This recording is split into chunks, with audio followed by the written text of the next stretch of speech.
Welcome to the Bucket Plan on Demand, a podcast for financial advisors based on the best-selling book and process that simplifies financial planning. Hear from skilled industry professionals and special guests each episode that will help perfect your approach with clients and your results. So joining me today to talk about Social Security, again, current and future landscape, is Ash Ahluwalia, the head of Social Security planning at One Team Financial. Ash is an industry speaker, thought leader in Social Security. He was on main stage with us at a Mastermind Collegium in June. If you missed him, we do have that recorded, so we can get that to you. He's also appeared in various publications, presented events, and as I said, including our own Mastermind Collegium back in June. Ash, thank you so much for being here. Great to have you. Thanks, Kalem. Pleasure to be here. So let's start out with an easy one. Let's talk about some recent updates to Social Security, specifically the cost of living adjustment that happens every year. Obviously was just declared last month. Talk a little bit about what is going to be next year's COLA, and then what does that mean for clients that maybe still are facing a little bit higher inflation rates today? Yes, absolutely. So one of the goodies that Social Security still offers are cost of living increases. And I say that because very rarely do you see pensions that offer that. Okay, it's a rich benefit, especially with people living longer and longer. Having a cost of living increase can really help fortify an income stream in retirement. The 2.5% number for January 2025, little down from this past year with 3.2. The prior year was 8.7, but that was the highest in 40 years. Prior to that, 5.9. But 2010 and 11 and 16 and really 17 were zero. Okay, so the thing to keep in mind is that the 20-year average for Social Security cost of living is about 2.5%. And that's where we are. So it's based on CPIW. There are different CPI indices used for different things, but for Social Security, CPIW, which is the inflation rate for urban workers, that's the number that they're using. The good thing about cost of living is once your check goes up, it never goes down, right? The worst thing that can happen, it could stay the same. But since the vast majority of people don't even have pensions, they have IRAs, 401ks, which they can't outlive a pension, this pension is really a rich pension. And the cost of living increases is an amazing thing. I'm glad it's still there. Question mark, will it stay there? Will they cap it, eliminate it? Changes are going to happen to the program. That's something I would keep an eye on. Was that 2.5%? Obviously, that's right at the 20-year average. Were you a little surprised by that number this year? Did you think it'd be higher or lower? Or is that about what kind of the expectation was? I was just looking at the past 12 months for CPIW. At the beginning of the year, it was at 3.3%. It's down to about 2.1%. They're looking at some kind of a blended average when they pick that rate. There are different pockets of the economy where you're going to see higher inflation. Like CPIE, the inflation rate for the elderly, is always a lot higher because the inflation rate surrounding healthcare costs is much higher. But that's not the one they use. They use the CPI. So for pensions, that's the standard for the industry. If you're going to use cost of living, that's what you would use. Got it. Are there any things you think that clients or maybe even advisors commonly misunderstand about the cost of living adjustments, or maybe some planning opportunities as it relates to the COLA? Yes, when we integrate Social Security into any retirement income plan, in fact, we always start with all guaranteed income streams, right? Social Security, any other pensions, annuities, anything that we know that you can't outlive. So we start with that, applying a cost of living increase. I tend to keep it more conservative. Even though the 20-year average is 2.5%, we run the Social Security COLA at 1.5%. We run the COLA on the other expenses at 3.5%. The reason I keep it conservative is, although Social Security is a guaranteed pension, it's a guaranteed pension subject to change. It's still a government program. And because it's so costly, over 60 million Americans get a check from Social Security. So they are spending a lot of money on it. Where are they going to cut corners? A cost of living increase could easily be something that they're going to look at and maybe put a cap on or eliminate it. I don't want to overinflate cost of living assumptions when we're doing 20, 30-year projections in Social Security. I'd rather keep it more conservative and hope they keep it and keep it where it is. Does the COLA adjustment, how does that come into play when you look at maybe the decision whether to delay taking Social Security or to start maybe earlier? Does that factor in at all as part of your equation? The way I look at Social Security is, and at the Collegium, when I talked about this, when I plug our clients' data into the software, we're going to run over 500 possible scenarios. I always start with of the one strategy that could pay the most amount of combined lifetime benefits, what would that be? And obviously, we're making some assumptions for life expectancy. The COLA, whether we used 1.5, 2.5, 3, it doesn't really matter because it's relative, right? What I'm looking is to optimize Social Security. I want to get my clients as much money as I can up front, meaning by the time they would have got that first check at 70, let's say they wanted to wait and max it out. I want to get as much as I can up front without leaving too much money on the table down the road, but I actually want to. I'm looking to give up about 90,000 in 25 years because the net present value of that's virtually nothing, right? 20, 30 grand. And what people fail to, I think, understand about Social Security is, although it's a guaranteed lifetime pension, it's a guaranteed lifetime potential pension. You don't know how many checks you're going to get. You can't analyze it like a real estate property with a rental income stream that's going to be there even after you're gone. This thing goes away, right? So you have to put more value on the first 5, 10 years of checks than the last 5 or 10. So I'm less concerned with whether the inflation's 1.5, 2.5, 3.5. What I'm focusing on is I want to secure as much money up front as I can, not leave too much on the table down the road. I call that the Social Security sweet spot. That's what I'm solving for. And once I know what those cash flows look like, then we fill in the other income needs that we have from our other buckets of money on a tax efficient basis. Now, you obviously mentioned you do a deep amount of planning around Social Security and One Team Financial. Are you doing most of this using specific Social Security software, whether that's something like Social Security timing or Social Security optimization software? Is this something you've created on your own? What are the planning tools you're using to do this analysis? Yeah, when I started doing planning, I certainly looked at as many of the software programs that were out there. The one I settled on was Social Security Solutions. For me and the way I do the work, I think they're the best because they do side-by-side cash flow comparisons. The software has really been written well. Some of the very subtle rules that you might otherwise miss, the software picks up. So when I'm doing planning, whether it's foreign pensions and things like that, software is there. Like how do you calculate what? They have all that stuff. But again, I think when you're doing side-by-side cash flow comparisons, you can compare one strategy to another. And I'm looking for the difference in those cash flows year by year. And I want to get the one that gives me the most upfront money with a target. I almost back calculate, Kalem. I'm like, look, I want to leave 90 grand in 25 years. Which of these filing strategies not only gets me to that point, but gets me the most money up front? And I can only do that doing side-by-side cash flow. So that's what I use. And you mentioned most money up front. Are you looking at the first like 10 years, 15 years? Is there a time frame that you're using to say, hey, this is where our sweet spot's going to be? Or is it just looking at the cash flow side by side? Yeah, what I compare everything to is the strategy that pays the most money. I have never, ever recommended a strategy that pays the most money. Feels counterintuitive, right? Yeah, wait a minute. Isn't that why they hired you? No, they hired me to find the best strategy. Because the strategy that pays the most cumulative benefit, if I can find another cash flow strategy that gives me the same net present value as that strategy, but gives me more money up front,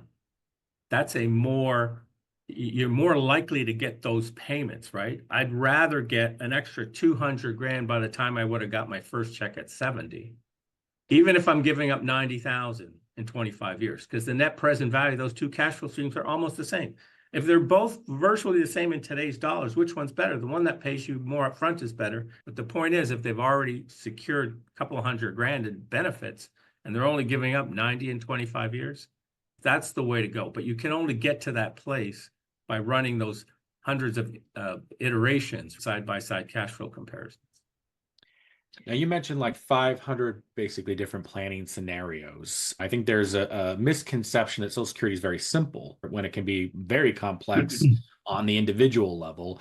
Are there some common, not maybe mistakes, but just misconceptions that either advisors have, fellow advisors have, or certainly clients have that you have to address a lot of times when you're doing the Social Security planning? Yeah, I mean, to really appreciate the nuances in Social Security and how to design it and how to fit it into your plan, you really have to step back. You certainly need to know all the Social Security rules, because the worst thing you want to do is miss eligible benefits, right? There's a lot of misunderstanding of how spousal benefits work and survivor benefits work and child and care benefits and child. There's a lot of, but once you've figured out, okay, what are all the client's eligible benefits, then you have to integrate it into the client's overall plan. So you can't look at it in isolation. I look at Social Security and I say, all right, does my client have life insurance, right? Because if they have a lot of life insurance, I'm not going to focus on maximizing the survivor benefit, right? What does my client have long-term care insurance? What does that have to do with Social Security? How do I protect my client's savings if they have a long-term care event? Maybe it makes sense to reposition some of the Social Security to finance long-term care insurance. You have to look at Social Security not just in isolation, but how does it integrate into my client's overall plan? I think I mentioned this at Mastermind, but if I have clients that are worth, wealthy clients, 30 to 100 million, right? Some of them say, I can't even be bothered to file for Social Security. It's not worth my time. I said, really? So 10 minutes of your time is worth more than 2 million guaranteed tax-free. They're like, Social Security is not going to pay me that. I said, they might. How's your health? Good health? Great. We're going to get Social Security to pay for a $2 million life insurance policy. So I took a potential income stream and turned it into a guaranteed $2 million income and estate tax-free asset. Even if they get one check from Social Security, I've created that asset. Now, when you're worth 30 to 100 million, income's not your biggest issue. It's estate taxes.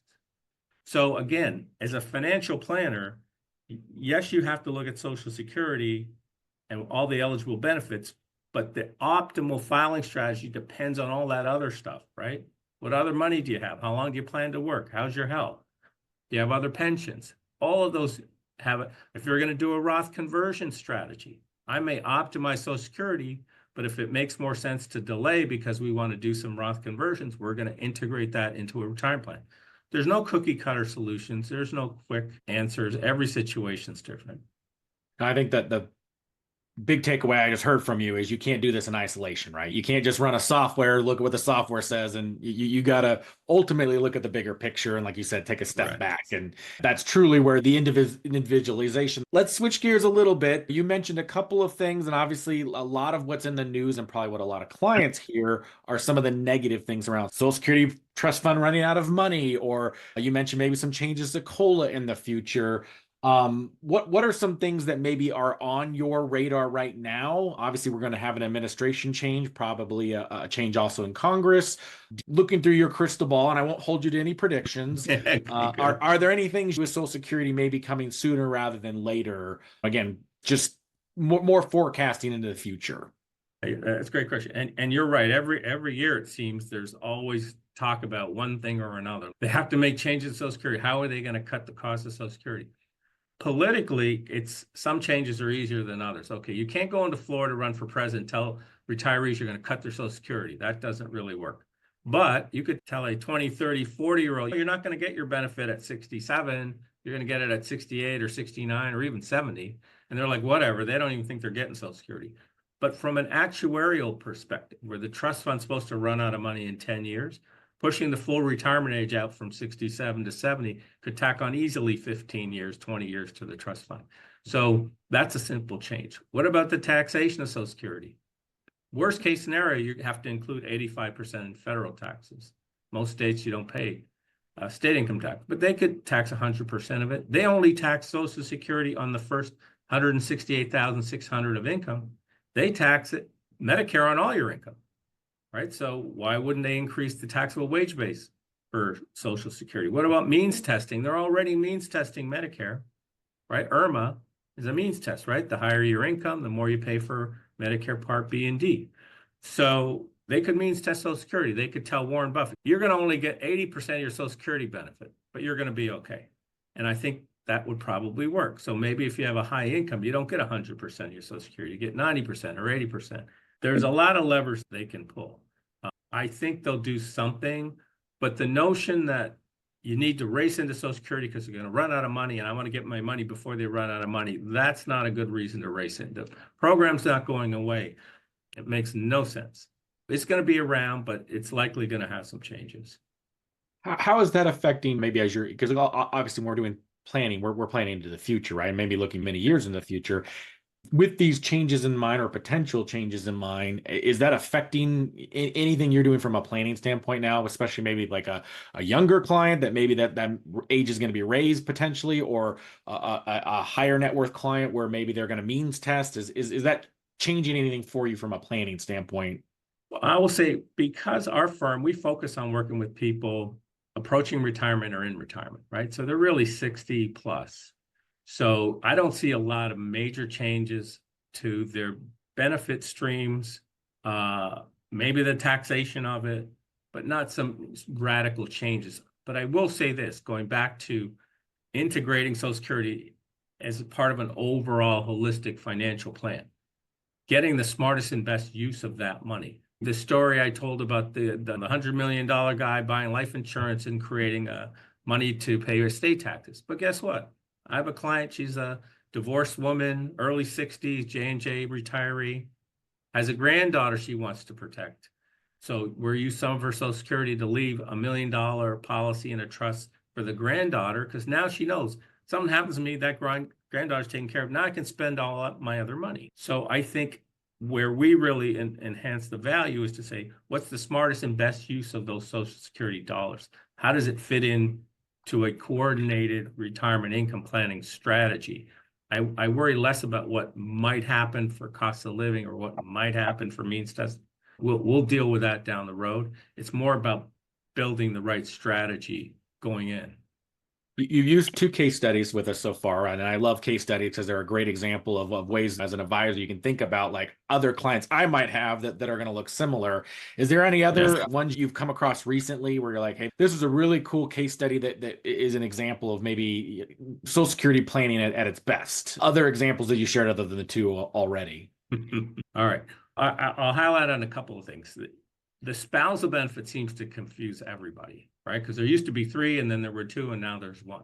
Understanding the mechanics of that. If I have a doctor, an attorney or whatever, and maybe their spouse is a homemaker and she might have worked for a while, stopped work, raised kids, went back to her. Point is her benefit's less than half of his. And he thinks if I delay to 70 and max out, she'll get half of my benefit at 70. I'm like, no, she won't. She can never get more than half as you would have had at full retirement age. So should she delay? No, she should start her own first. There's some certain strategies that I see come up with, but if you'll entertain me, I'll tell you one story that just happened. I have a well-known tax attorney here. He refers me clients. His clients are successful. This guy calls me, he says, I'm 62. I have 27 credits. I don't qualify for Social Security. I'm like, okay, wait a minute. Maybe his wife's a successful business person and he can collect a spousal off for her. I said, does your wife work? He goes, no, she's never worked. I said, so wait a minute, you have 27 credits, she has none. You're 62. I said, are you working now? He goes, yeah. I said, what do you make? He goes, $400,000 or $500,000 a year. I said, what do you do? He goes, I sit on some boards. I said, something's not adding up here. What's your net worth? He says, just over 50 million. I said, you're worth over 50 million. You don't have a Social Security benefit? He goes, I was the number 3 guy at J&J. I just retired. I worked mostly in Netherlands, Germany, other countries. I've only been here like 6 years. Okay. But he still wants his Social Security. He still wants to know, how long do I have to work to qualify to get my Social Security so my wife can get a spousal benefit and we don't have to pay for Medicare? Because right now his wife has to pay for Medicare because he doesn't qualify for Social Security. So the story there is, it doesn't matter how much money you have. You still have to make a smart decision on Social Security. You have to integrate Social Security into Medicare planning and overall retirement planning. It seems such a foundational place to start in doing retirement planning. Most people who need it should absolutely do a deeper dive on it. But even higher net worth people, successful people, they got to make a decision, right? So why not make a smart one? And with the dynamics of family now, you got divorces, widows, widowers, right? Second marriages with minor children. There's no common family situation so much anymore. Some people working longer.